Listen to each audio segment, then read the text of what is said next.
রাসূল সাল্লাল্লাহু আলাইহি ওয়াসাল্লামের কথা বলছিলেন, তিনি কোরআন পাঠ কেউ করেছে, আমরা নারীরা যেন সেটা আয়ত্ত করি। উনি তো রমজান মাসে আপনি বলছেন যে উনি জিবরাইল আলাইহিস সালামকে শোনাতেন, উনি আবার রাসূল সাল্লাল্লাহু আলাইহি ওয়াসাল্লামকে শোনাতেন। সারা বছর কি চলতো এরকম? না, রমাদানেই হতো বেশি। এবং আবার রাসূল সাল্লাল্লাহু আলাইহি ওয়াসাল্লাম কিন্তু কোনো সাহাবীকে আবার অনুরোধ করতেন যে আমাকে একটু কোরআন পড়ে শোনাও, যেমন আব্দুল্লাহ ইবনে মাসউদকে বলেছেন যে পড়ে শোনাও। তখন উনি বললেন, ইয়া রাসূলুল্লাহ, আমি আপনাকে পড়ে শোনাবো, এটা তো আপনার উপরেই নাজিল হয়েছে। তখন উনি বললেন যে না, তুমি পড়ে শোনাও। তখন সূরা নিসার কিছু আয়াত উনি পড়ছিলেন এবং পড়তে পড়তে যখন ওই অংশে আসলেন যে এমন একটি দিন আসবে যখন সবাইকে জড়ো করা হবে এবং তার উপরে তোমাকে সাক্ষী ডাকা হবে, এইরকম অর্থটি, মানে তার উপরে তোমাকে, মানে রাসূলুল্লাহ সাল্লাল্লাহু আলাইহি সাল্লামকে। তখন উনি দেখলেন যে এই আয়াতটা যখন আসলো, তিনি দেখলেন যে রাসূলুল্লাহ কাঁদতে কাঁদতে ওনার সমস্ত কিছু ভিজে গেছে, ওনার দাড়ি সহ, দাড়ি মোবারক সহ। তো এটা হলো কি, উনি কোরআন যেমন মন দিয়ে পড়তেন, তেমন ওটা উনি জীবন্ত ছবির মতো দেখতে পাচ্ছিলেন। ওনার দায়িত্ব পালন করে গেছেন, কিন্তু তারপরে ওনার কাছে কি ধরনের অনুভূতি হচ্ছিল যে ওনাকে আবার সেখানে সাক্ষীর মতো ডাকা হবে, এটা যে কত বড় দায়িত্বের ব্যাপার, এটা চিন্তা করে উনি অশ্রু বিসর্জন দিচ্ছিলেন। তো এই জন্য দেখি কি, যারা কোরআন বুঝেন, রাসূলুল্লাহ সাল্লাল্লাহু আলাইহি ওয়াসাল্লাম যে নিয়মটা দেখিয়ে গেছেন, সেই নিয়মে পড়লে যাদের কোরআনের সাথে গভীরতা হয়, তাদের কিন্তু সেই ভিতরে বিবেকে একটি ভীষণ রকমের আন্দোলন হতে থাকে।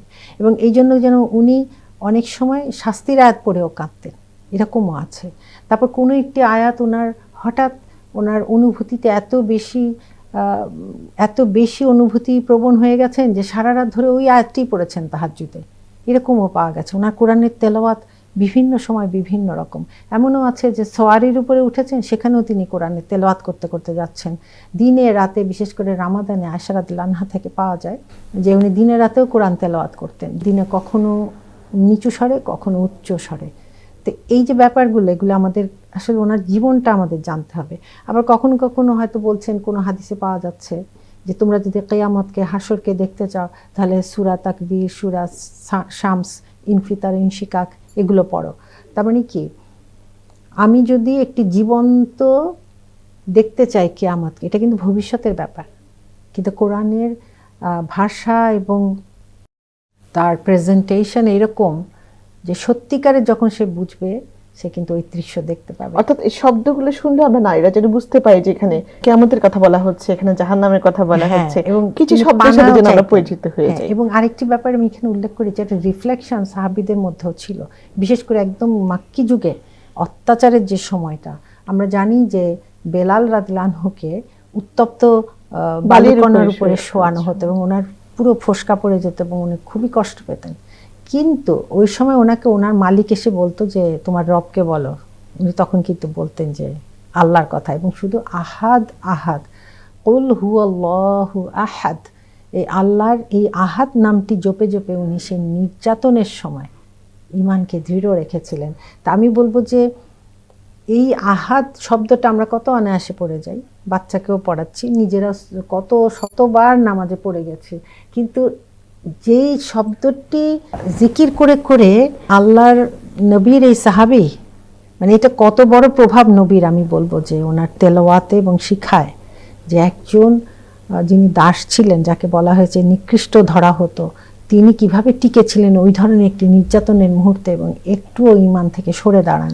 অর্থাৎ কোরআনকে যদি আমরা ধারণ করতাম অনেক বিপদে, কিন্তু আমরা ঠিক এইভাবে কোরআনকে একটু দুলান আয়াত তেলাওয়াত করেও কিন্তু মনের মধ্যে যে প্রশান্তি, সেটা কিন্তু আমরা পেতাম। আর এবং আরেকটা, আর দুটো এক্সাম্পল দিয়ে আমি শেষ করি। সেটা হলো, একটিতে আছে যে এরকম আমরা যদি দেখি কাবা শরীফের ইমামরা যখন পড়েন, ওনারাও কিন্তু এক এক জায়গায় যে কাঁদতে কাঁদতে আটকে যান, আয়াতের পরবর্তীটা আর যেতে পারেন না। এরকমও আছে যে হয়তো পড়ছেন যে যারা জুলুম করেছে নিজের উপর, কিন্তু তোমরা আল্লাহর রহমত থেকে নিরাশ হইও না, এরকম আছে।